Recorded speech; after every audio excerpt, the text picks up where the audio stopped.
Hey gang, welcome back. I've been a little bit busy. I haven't had the chance to upload the video that I've recorded. I've done a lot of work on a couple of Jeeps and some bike work, so on and so forth. And I'm going to try to get that uploaded shortly, if I can. This tank, I don't know how much I've done on it as far as footage recording it. It was just a rusty old tank with just enough paint on it to keep it from rusting to nothing. And I lined it. And I put the, it had dents, small dents here and there on it. It was a dirt bike tank, I'm pretty sure. At any rate, it had dents all over it, and I filled that. Now what I need to do is, I need to get a guide coat on this so I can find all my high and low spots. This tank is going to be gloss black. I was going to go with flat black, but I decided gloss black with Harley Davidson decals. Let me get the decals for you real quick.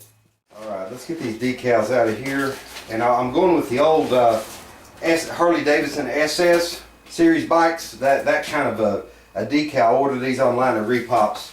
The Harley Davidson AMF logo is going to go on here like this. And then I've got the stripes, which these aren't going to be crooked. They're going to, you know, the way they're curved, when you put it on the tank, it's straight. So we're going to get those positioned and on there. If you want to see the color scheme, this, I believe, the old Harley Davidson SS 250, the black. I'm thinking this is an old Aramaki tank, but I'm not sure if it's the SS or not. I'm not that familiar with the old Aramaki bikes. Where I found this tank, a guy had an old Harley junkyard, and he had several of the old dirt bikes, Harley dirt bikes, the 250s, and he had this tank there. I'm thinking it came off of one of those. At any rate, Aramaki or not, whichever, I'm going to put this on our old Ironhead. So let me get the black paint out, and we're going to get a guide coat on this, and then our final coat of primer, I want to prime it in flat black. So let's get started. Alright guys, here we go. We'll throw this guide coat on, just a real light.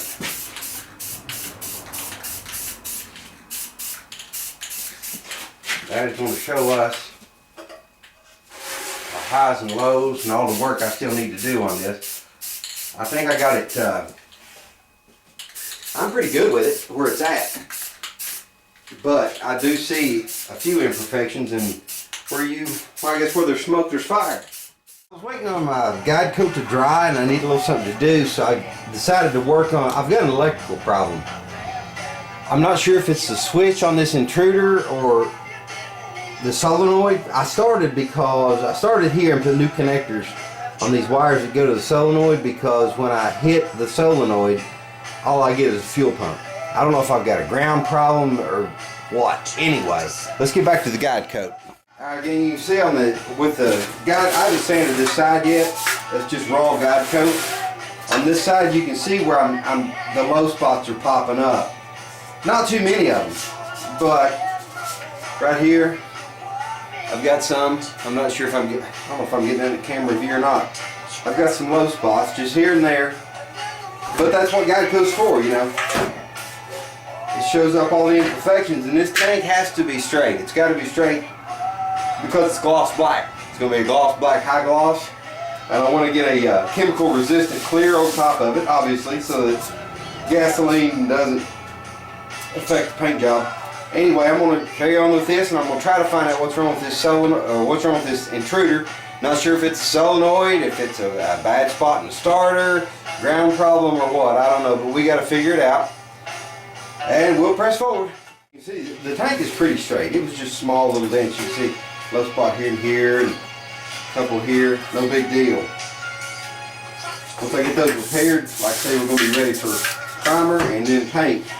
Looking forward to the finished product. Alright gang, we're moving forward with this tank. You can see is where I glazed it, all the low spots. I still have a spot right here that I'm going to take care of. I don't know if you can see that or not. It's really, really small.